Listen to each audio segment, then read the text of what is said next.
आज की सबसे बड़ी खबर यह है कि महाकुंभ मेले के पहले ही दिन 1.5 करोड़ से ज्यादा लोगों ने प्रयागराज के संगम में आस्था की डुबकी लगाई है और यह एक नया वर्ल्ड रिकॉर्ड है।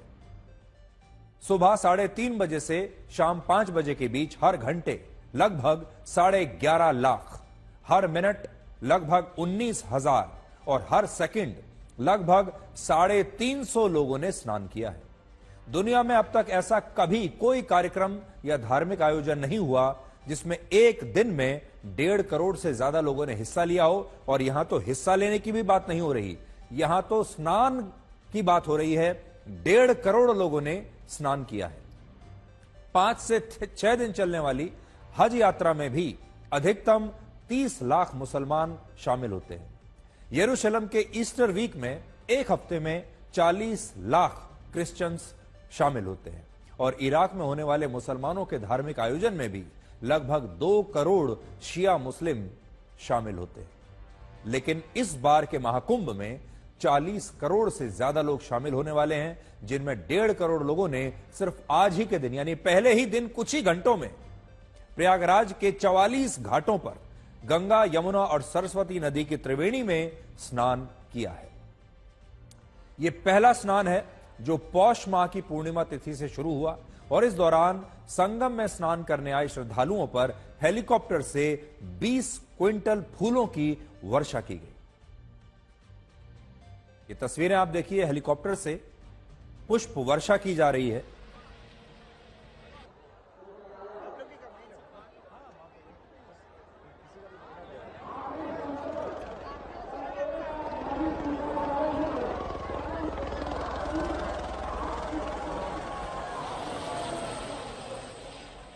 आज प्रयागराज में ऐसा जन सैलाब उमड़ा कि इस भीड़ में 3,500 लोग अपनों से बिछड़ भी गए।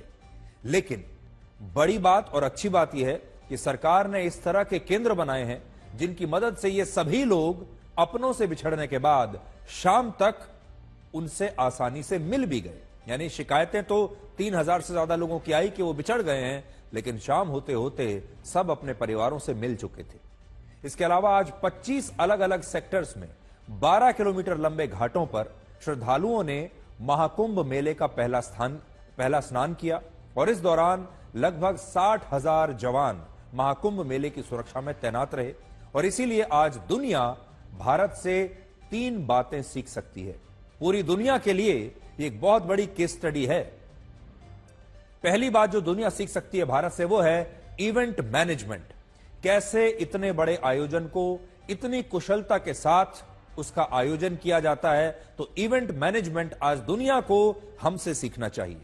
दूसरा है क्राउड मैनेजमेंट।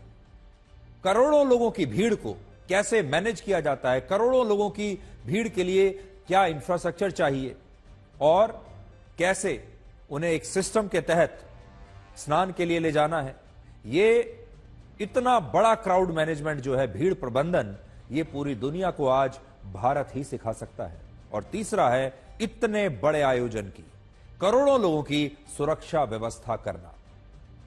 आप भी सबसे पहले यह देखिए कि जब 1.5 करोड़ लोग एक स्थान पर स्नान करने के लिए इकट्ठा होते हैं, वो भी कुछ घंटे में, लगभग 13 घंटे में 1.5 करोड़ लोग जब इकट्ठा हो जाते हैं, तो वो दृश्य कितना अभूतपूर्व होता है। दुनिया ने इससे पहले इस तरह के दृश्य कभी नहीं देखे होंगे।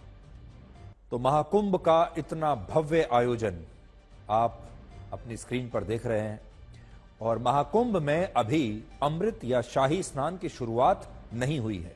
इसकी शुरुआत होगी कल सुबह 5 बजे से, जिसमें 13 अखाड़ों के नागा साधु हाथी, घोड़े और रथ पर सवार होकर संगम में स्नान करने के लिए आएंगे।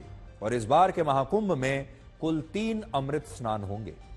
इनमें पहला अमृत स्नान कल यानी 14 जनवरी को मकर संक्रांति के दिन होगा, जब सूर्य धनु राशि से निकलकर मकर राशि में प्रवेश करेगा। दूसरा अमृत स्नान 29 जनवरी को मौनी अमावस्या के दिन होगा और तीसरा अमृत स्नान 3 फरवरी को बसंत पंचमी के दिन होगा।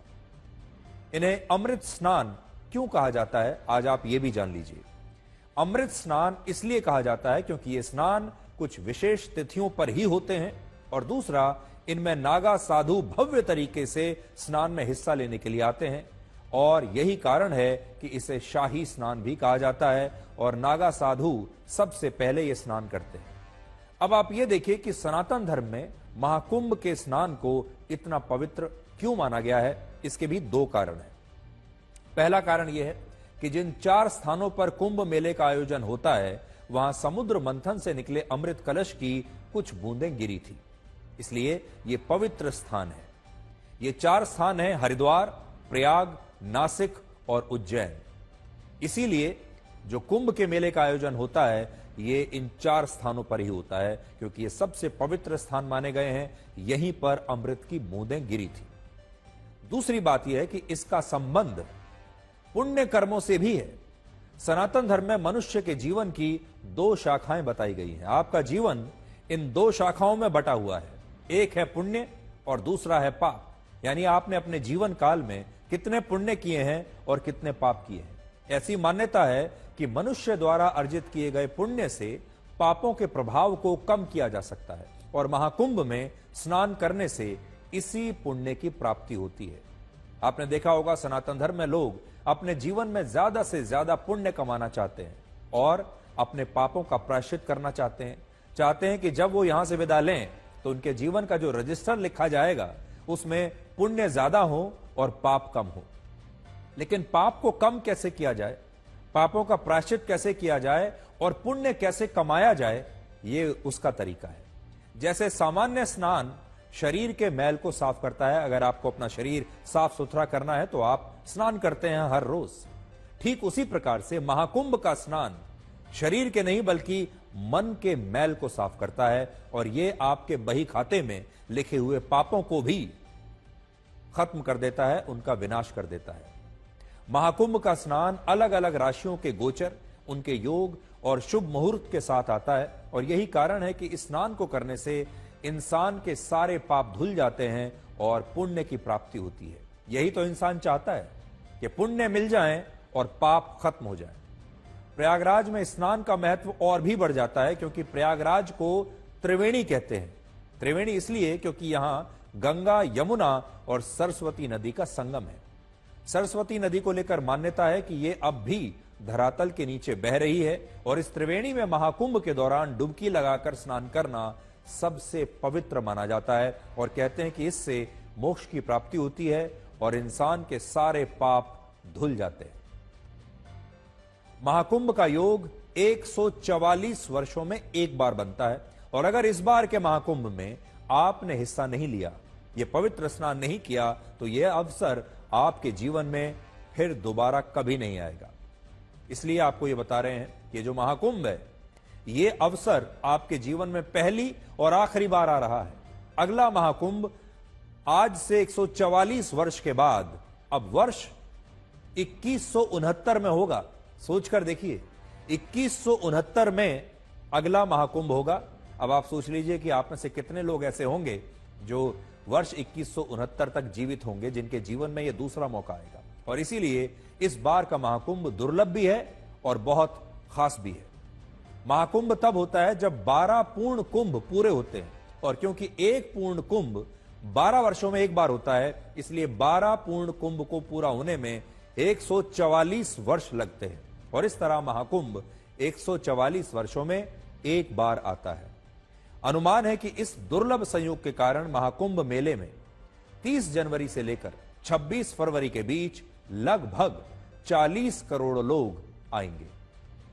और इससे आप यह भी समझ सकते हैं कि हमारा सनातन धर्म कैसे लोगों को जाति और वर्ग के बंधन से निकालकर एकजुट रखने में बड़ी भूमिका निभाता है। जो 40 करोड़ लोगों की हम बात कर रहे हैं, अमेरिका की कुल आबादी से ज्यादा संख्या क्या है। अमेरिका की कुल आबादी 35 करोड़ के आसपास है और हमारे यहां 40 करोड़ लोग तो सिर्फ महाकुंभ में शामिल होने के लिए आ जाते हैं। आप अंदाजा लगाइए ये कितनी बड़ी बात है। और ये जो 40 करोड़ लोग आप देखेंगे अगले कुछ दिनों में, आज भी जो इन तस्वीरों में आप देख रहे हैं, क्या आप बता सकते हैं इनमें से कौन व्यक्ति किस जाति का है, किस संप्रदाय का है? इसलिए यह महाकुंभ सनातन धर्म के अनुसार हमारे समाज को जातियों से बाहर निकालकर समानता की तरफ ले जाता है। महाकुंभ मेले में आज से कल्पवास भी शुरू हो गया है, जो 12 फरवरी को समाप्त होगा। इसमें कल्पवास को चुनने वाले लोग 13 जनवरी से 12 फरवरी के बीच महाकुंभ के मेले में कल्पवासी बनकर रहेंगे और खुद को सनातन धर्म के और ज्यादा करीब नजदीक लेकर जाएंगे और सनातन धर्म का अच्छे से पालन करेंगे, सनातन धर्म के सिद्धांतों का पालन करेंगे। और इस बार लगभग 15 लाख कल्पवासी महाकुंभ के मेले में शामिल हुए हैं और इनमें एप्पल कंपनी के को फाउंडर स्टीव जॉब्स की पत्नी लॉरेंस पावेल जॉब्स भी शामिल हैं। लॉरेंस जॉब्स 29 जनवरी तक महाकुंभ मेले में कल्पवास करेंगी और यह 16 दिन का कल्पवास उनकी तपस्या, ध्यान और आत्मशुद्धि पर केंद्रित होगा। सोचिए कितनी बड़ी बात है कि स्टीव जॉब्स की पत्नी मोक्ष और आत्मशुद्धि के लिए अमेरिका से प्रयागराज के महाकुंभ में आई हैं और उन्होंने अपने लिए एक नए नाम को भी चुना है जो सनातन धर्म के अनुसार है और उनका नया नाम है कमला।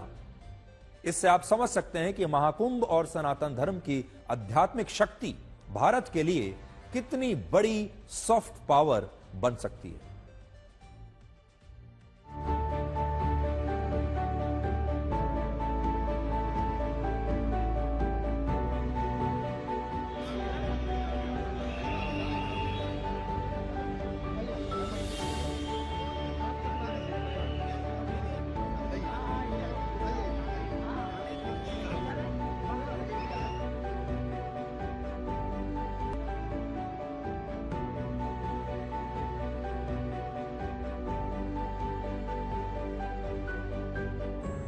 I am being invited to represent my tradition, Shankaracharya Parampara, and I will be an ambassador for the whole world for this, in his behalf. उसको मैंने उसका नाम और गोत्र दिया, तो वो मेरी बेटी है, मेरे आश्रम की बच्ची है वो, और निसंदेह वो आश्रम से जुड़ के रहेगी परंपरा तक। उनके नाम और गोत्र के बारे में और उसको मैंने अच्युत गोत्र दिया, हमारा सन्यासियों का अच्युत गोत्र होता, और हमने उसको उसका नाम कमला रखा, क्योंकि ज्योतिष के अनुसार उसकी जो गणना है उसके अनुसार उसका नाम निकला, तो उसके अनुसार उसका नाम क से निकला, तो मुझे सबसे अच्छा कमला लगा, तो मैंने उसका नाम कमला रखा और मैंने उसको अच्युत गोत्र दिया, अपना गोत्र दिया। पंचगव्य प्राशन कराया मैंने उसे, पंचगव्य प्राशन कराया, हमने उसके सारे संस्कार किए और उसके बाद हमने उसको नाम और गोत्र दिया है। तो धीरे धीरे मुझे लगता है वो हमारी पूरी परंपरा को समझ जाएंगी, जान जाएंगी और मानने लगेंगी।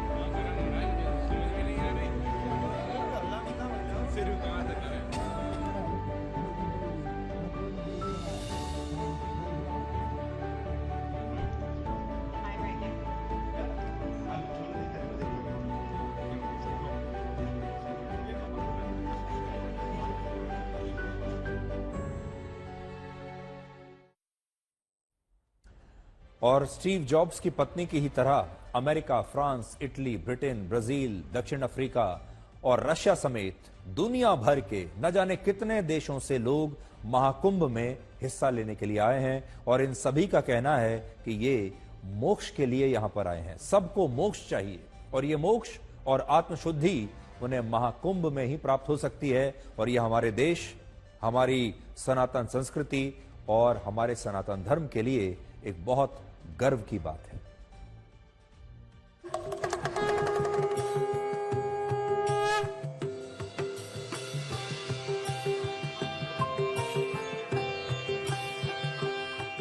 I'm here for my first time and I feel that it's an experience that I never forget because all the, I was surprised about all the organization. It's amazing. And also about the spirit of the people. It's a lot of energy, good energy here, and you can feel it, and you can see a piece of India in all of one of each one of the persons you find here, and it's very nice.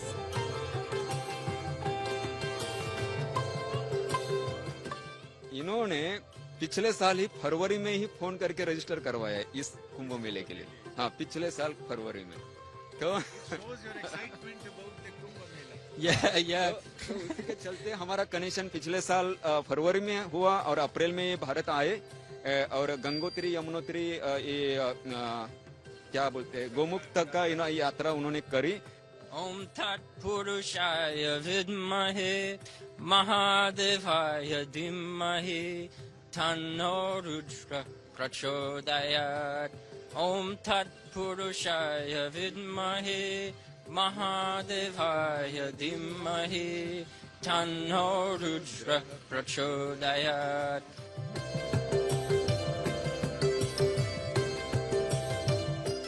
I was traveling the whole India, so I have a lot of Indian friends in Europe, and they made me Hindu. You are more sounding like Indian also. ठीक है. Can you speak in Hindi? थोड़ा हिंदी. क्या कितना हिंदी है तो थोड़ा बताइए इधर. आप कैसे हो? मैं अच्छा हूँ, आप कैसे हो? अच्छा, ठीक है. शुक्रिया, धन्यवाद. Okay. मेरा भारत महान. Very nice of you. It's very powerful, and I think I have to go home and thinking, because there are a lot of things, lot of emotion, lot of colors. It's very, very powerful. I'm very, very blessed to be going into the Ganges.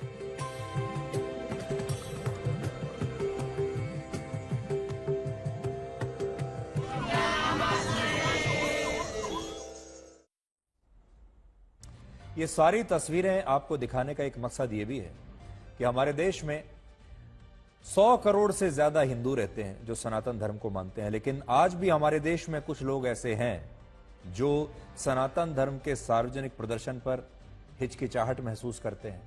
उन्हें सार्वजनिक प्रदर्शन करने पर थोड़ी सी असहजता महसूस होती है।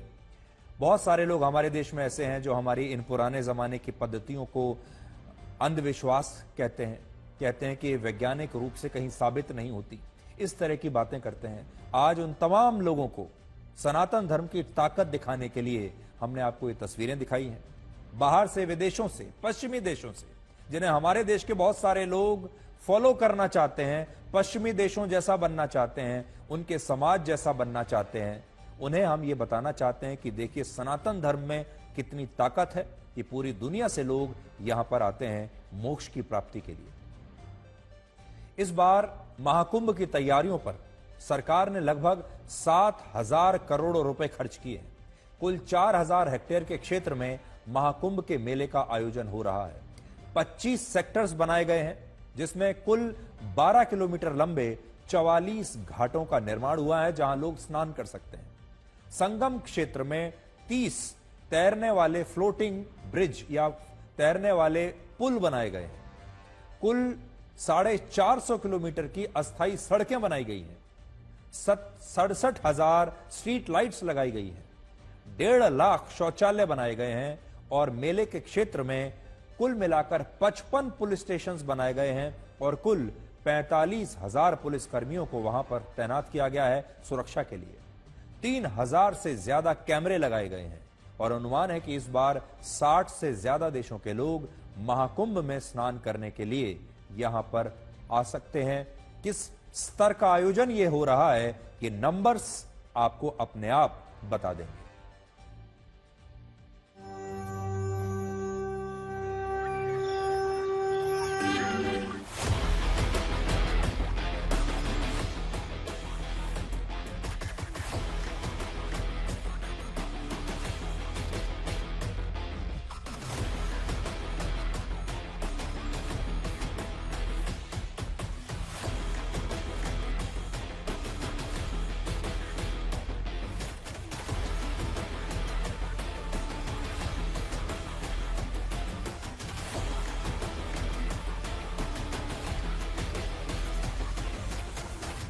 इस बार दिव्य और भव्य कुंभ के साथ साथ सबसे सुरक्षित कुंभ हो, इसकी पूरी कोशिश की गई है।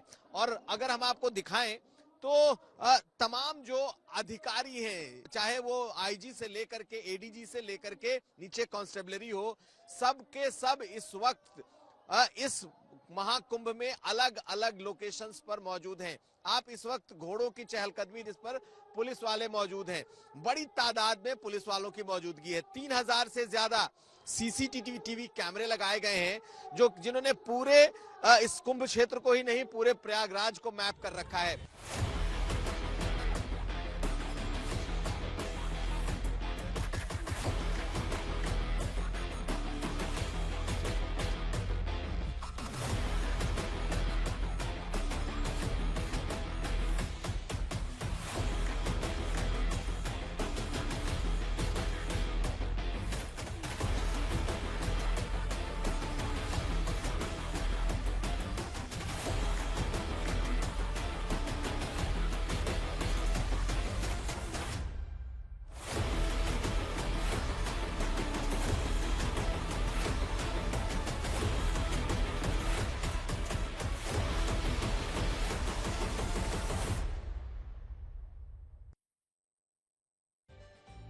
महाकुंभ के बारे में तो आप लगातार सुनते ही आ रहे हैं, लेकिन हमारी कोशिश ये है कि हम आपको महाकुंभ के बारे में हर जानकारी दें। सनातन धर्म के बारे में, सनातन धर्म के सिद्धांतों के बारे में आपको हर जानकारी होनी चाहिए। सनातन धर्म आपको कैसे मोक्ष दिला सकता है, उसकी जानकारी आपके पास होनी चाहिए। इस स्नान का क्या महत्व है, वो आपको पता होना चाहिए। तो हर रोज हमारी कोशिश ये होती है कि हम आपको महाकुंभ के बारे में, सनातन धर्म के बारे में नई नई जानकारियां देते चलें। और आज हमने आपको ये बताया कि ये आपके जीवन में एक ही बार अवसर आएगा, इसके बाद 144 वर्षों के बाद इस तरह का महाकुंभ होगा। तो आपको कोशिश करनी चाहिए कि आप किसी भी तरह अगले कुछ दिनों में यहां पर पवित्र स्नान के लिए आएं, क्योंकि हर व्यक्ति यही चाहता है कि उसके जीवन में पुण्य ज्यादा हो और पाप कम होते चले जाएं।